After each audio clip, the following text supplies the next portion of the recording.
Oke, assalamualaikum warahmatullahi wabarakatuh, sahabat trading analisa.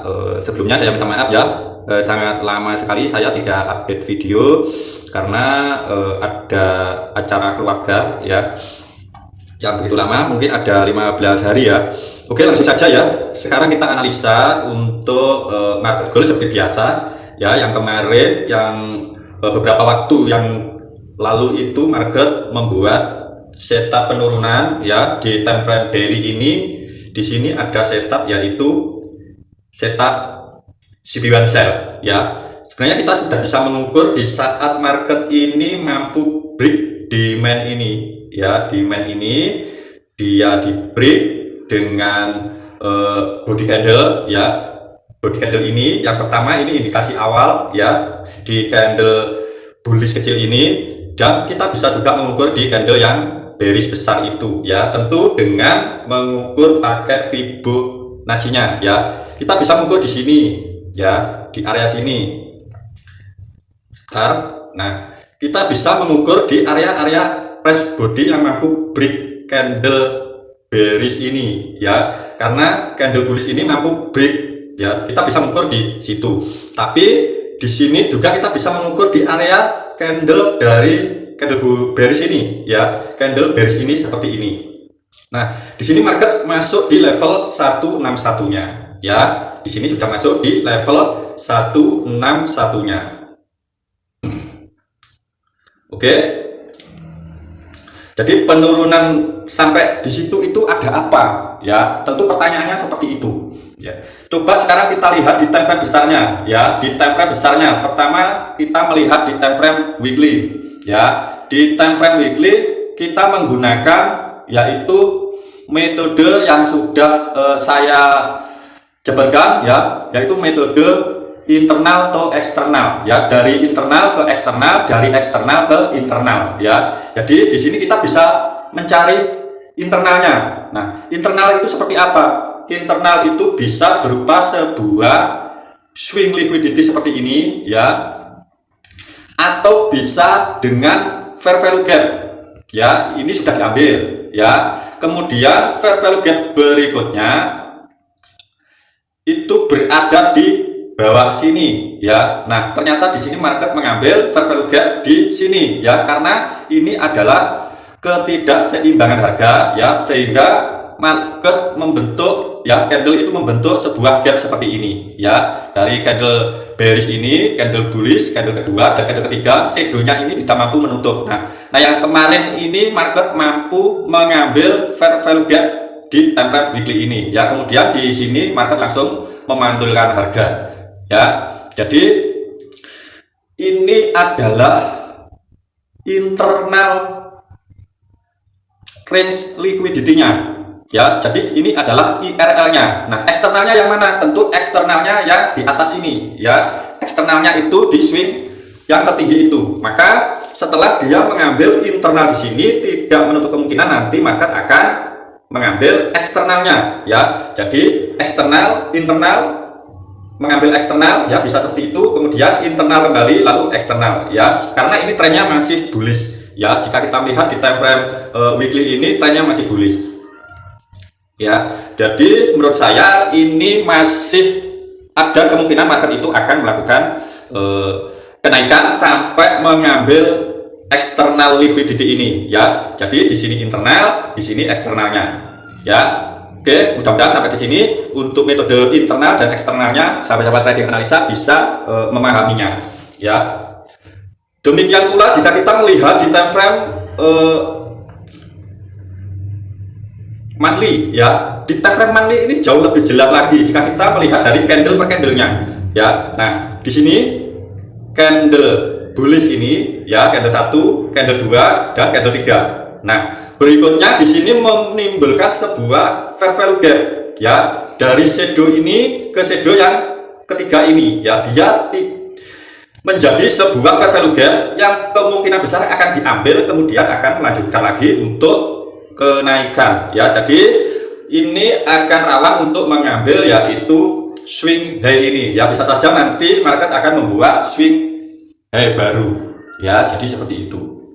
Oke, kalau di time frame monthly ini jauh lebih terlihat jelas ya, tapi ini sangat besar ya. Ini adalah fair value gap-nya yang sangat besar. Nah, di sini market mengambil. Nah, sebenarnya cara analisa kita ya bisa seperti itu.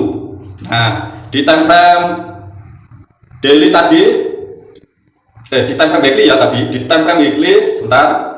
Nah, kita bisa menandai fair value gap yang besar ini tadi ya, yang besar ini tadi kita bisa perkecil dengan fair value gap di time frame weekly-nya ya. Nah, yang pertama itu di sini ya, yang kedua berada di sini dan market mengambil yang kedua ya. Sebenarnya saya kemarin menunggu di yang pertama ini, tapi di sini di area-area sini market tidak ada atau tidak menunjukkan adanya yaitu konfirmasi B ya. Di fair value gap pertama ini market tidak ada konfirmasi B. Jadi di situ saya juga tidak melakukan open posisi B. Ya, coba kita lihat di time frame daily-nya. Ya, nah di time frame daily, jika kita lihat yang kemarin setelah dia sampai di fair value gap yang pertama ini, ya di sini tidak ada konfirmasi B, ya, atau candlenya ini justru masih candle bearish yang agak panjang, ya, bearish yang shadownya dan bodinya ini seimbang. Ini menunjukkan market akan terus melakukan penurunan dan ternyata dia sampai di fair value gap yang kedua ini. Ya, setelah dia masuk di fair value gap yang kedua itu berarti yang pertama ini internalnya bukan di situ ya, karena internal di situ sudah diambil yang ini ya. Nah, berarti internal range liquidity-nya yang bawah itu. Kemudian setelah dia mengambil di area situ kita sudah bisa menunggu konfirmasi B ya, menunggu konfirmasi B-nya ya. Di sini masih belum ada pertama ya, semisal market itu di hari pertama ini belum ada ya. Jika kita melihat di time frame H4, kita bisa menurunkan di time frame H1-nya. Nah, di time frame H1 itu seperti apa?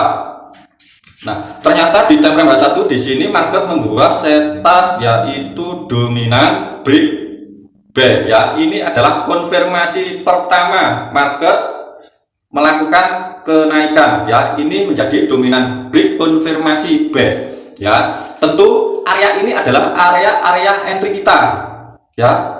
Sudah sering saya jelaskan, dominan break cara entry kita tentu berada di area bodinya ya. Nah, di sini market mengambil area body tersebut kemudian langsung melakukan kenaikan ya. Jadi seperti itu.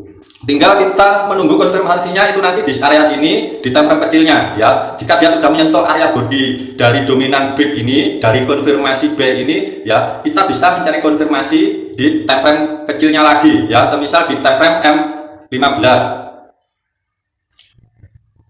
Semisal kita mencari konfirmasi di time frame M15, semisal ini dengan setup Fibonacci ya. Di time frame M15 ini seperti apa? Apakah ada konfirmasi? Nah, setelah kita menandai area-area dominan break tadi, nah di sini market menyentuh ya, tinggal kita tunggu konfirmasinya apakah dia membentuk dominan break B atau CP1B. Nah, setelah dia menyentuh area situ, nah di sini market melakukan kenaikan ini ya, dia mampu break candle CP1-nya. Nah, ini juga menjadi konfirmasi di time frame M15. Tinggal tunggu retestnya ya. Ingat, setelah terbentuk konfirmasi kita wajib menunggu retestnya untuk melakukan open posisi B, karena nanti SL kita bisa ditaruh di bawahnya swing ini ya. Setelah dia membentuk setup B di sini ya, setelah dia membentuk setup B di sini dengan CP1B ya, kita tunggu retestnya ya, kita tunggu retestnya untuk melakukan open posisi B ya. Setelah dia retest kita tunggu open posisi B. Kenapa demikian? Karena SL kita bisa ditaruh di bawah swing konfirmasi B yang ini ya, di bawah swing konfirmasi B itu. Beda dengan kita cara entry-nya di time frame H1 tadi. Jika kita entry di time frame H1 tentu berbeda lagi. Setelah market membentuk dominan break band ini dan mampu break CP1-nya ini, kita tunggu retest ya. Di area body ini kita mengambil open posisi B ya, SL-nya tentu di bawah swing low yang ini. Tapi ini resikonya sangat besar karena di sini kita mengambil entry di time frame H1. Tapi jika kita menunggu konfirmasi di time frame M15 tentu lebih memperkecil lagi risikonya, yaitu cara kita memasang SL-nya. Ya, semisal ya di sini dia sudah membentuk konfirmasi B ini, kita tunggu dites ya, kita tunggu dites.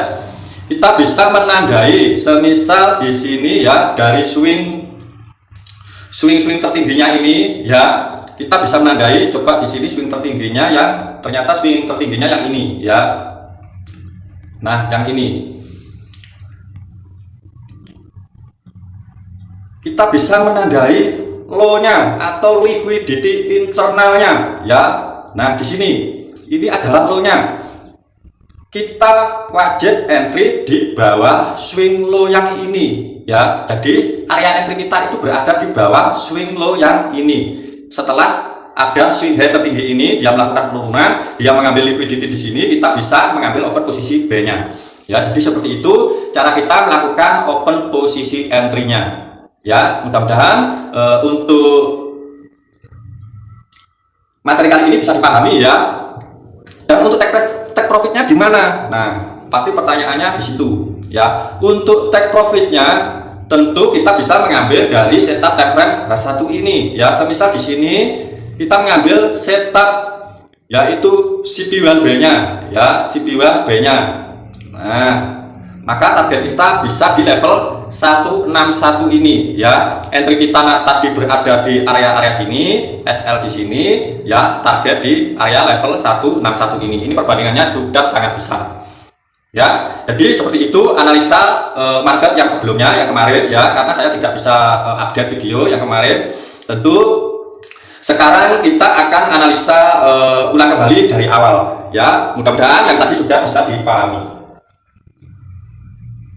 Oke, kita analisa mulai dari yang awal tadi yang sudah saya jelaskan. Di sini market sudah masuk di fair value gap time frame monthly ya. Maka ada indikasi market akan melanjutkan kenaikan ya. Di bulan ini ya, bisa saja market nanti akan melakukan kenaikan. Nah, di situ market sudah mengambil internal liquidity-nya yang sudah saya jelaskan tadi ya. Di time frame weekly sendiri ya, di sini jauh lebih terlihat sangat jelas market mengambil fair value gap di sini ya, internal range liquidity ya. Ini sebagai internal range liquidity. Maka target kita nanti di mana? Tentu di swing high tertinggi ini ya. Nah, di sini sudah saya tandai ya, di harga ini target pertama kita nanti ya 2790 di swing high tertinggi. Oke, kita lihat di time frame daily. Nah, di time frame daily di sini market ada konfirmasi ya. Sekarang market ada konfirmasi B. Nah, ini adalah konfirmasi B karena dia membentuk sebuah CP1B ya, di mana market melakukan penurunan, kemudian dia melakukan kenaikan, mampu break SND-nya atau supply-nya. Nah, di sini dia mampu break dengan body candle. Maka kita bisa mengukur pakai Fibo ya, kita bisa mengukur pakai Fibo seperti ini. Target pertama kita nanti ya, selain di swing high tertinggi ini, di external range liquidity ini ya, target kita itu nanti di harga level 161 ini ya. Sekarang kita bisa menandainya ya, target kita itu nanti di sini. Nah, di level 161 di harga 2827 ya, target kita itu nanti berada di situ. Nah, sekarang kita mencari area entry-nya di mana. Nah, tentu seperti biasa kita menunggu retestnya ya. Coba sekarang kita lihat di time frame H4 ya. Di time frame H4 di sini akan saya hapus terlebih dahulu ya. Di time frame H4 di sini akan saya hapus juga. Di time frame H4 kita bisa marking seperti biasa ya. Kita bisa marking area-area SND-nya ya. Semisal seperti ini SND di time frame H4 atau bisa dikatakan dengan demand ya. Nah, di situ jadi kita marking saja area-area demand-nya di sini ya. Kita marking saja. Ini adalah penghalang market itu nanti melakukan penurunan ya. Penghalang pertama, penghalang kedua ya. Di sini juga ada ya Jadi ini nanti bisa jadi penghalang market untuk melakukan penurunan. Di sini akan saya besarkan. Nah, area-area demand ini menjadi penghalang market untuk melakukan penurunan. Jadi kita bisa menunggu konfirmasi entry nanti di area-area situ, ya, di area-area situ. Jika ada konfirmasi back, ya, semisal ini nanti di hari Senin, ya, atau hari Selasa nanti, hari Senin seperti apa ya. Nah, jika kita menunggu konfirmasi di sini, ya, kita tunggu. Jika tidak ada setup back, ya jangan back, ya, kita tunggu sampai dia membentuk setup back. Menunggunya di time frame berapa? Bisa di time frame M15, ya, bisa di time frame M15. Nah, di time frame H1 ini kita bisa mengecilkan, yaitu demandnya, ya, kita bisa mengecilkan demandnya. Pertama yang atas ini saya kecilkan, ya, di sini. Nah, tapi di sini ada sebuah fair value gap, ya, di sini ada fair value gap, ini rawan untuk diambil. Jadi cara market kita bisa seperti ini, ya, bisa seperti ini. Jika market ini nanti masuk di area situ, kita bisa melakukan open posisi buy dengan menunggu konfirmasi di time frame M15 ataupun M5, ya, ataupun M1 bisa, ya. Biasanya saya sering menunggu konfirmasi di time frame M1, ya. Nah, di sini coba saya lihat dulu, ya, ini tepat di sesi-sesi New York, ya. Di sini tepat di sesi-sesi New York. Ini demandnya kita perkecil lagi seperti ini, ya, dan yang bawah ini, nah, seperti ini.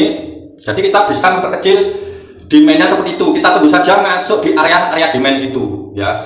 Nah, setelah itu coba kita lihat di time frame M30, ya. Biasanya saya juga memperkecil area demand itu di time frame M30, ya. Nah, jika kita lihat di time frame M30 ini demandnya justru jauh di bawahnya lagi, ya, semisal seperti ini, ya, bisa saja kita menunggu entry di area-area situ, ya. Kita tunggu adanya konfirmasi. Jika tidak ada konfirmasi, kita tidak open posisi buy, ya. Tapi jika ada konfirmasi buy, ya, tinggal kita hajar buy saja, ya. Konfirmasinya seperti apa? Konfirmasinya bisa dengan setup CB1 buy, ya, atau candle CB1 buy, ya.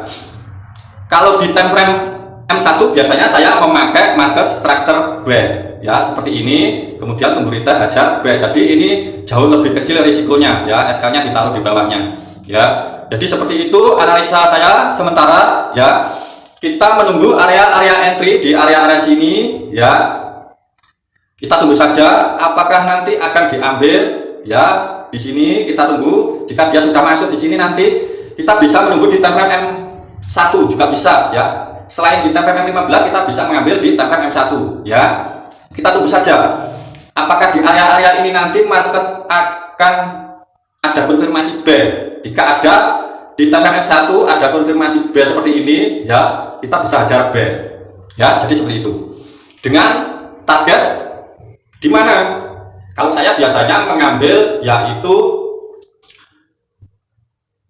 1:2 terlebih dahulu. Kemudian untuk target berikutnya kita bisa mengambil yang pertama, yang tadi yang sudah saya jelaskan, yaitu di harga ini, ya, di harga swing tertinggi ini 2790, ya. Jadi kita bisa mengambil entry nanti di area situ jika ada konfirmasi, ya. Ingat, ini jika ada konfirmasi di area demand ini, ya, kita bisa mengambil 1:2 terlebih dahulu. Kemudian target berikutnya kita bisa mengambil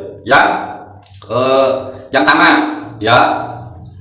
Ini untuk take profit yang kedua. Tapi ingat, ya, kita tunggu konfirmasinya di time frame M1 terlebih dahulu dengan konfirmasi market structure seperti ini, ya. Oke, mudah-mudahan bisa bermanfaat, ya. Untuk materi kali ini bukan sebuah ajakan, ya. Tentu sesuaikan dengan trading plan sahabat-sahabat trading analisa, ya. Buat ini sebagai referensi atau penambah evaluasi buat sahabat-sahabat trading analisa. Tentu seperti biasa, saya selalu mendoakan untuk semua sahabat-sahabat trading analisa sehat selalu, banyak rezekinya. Wassalamualaikum warahmatullahi wabarakatuh. Salam profit konsisten.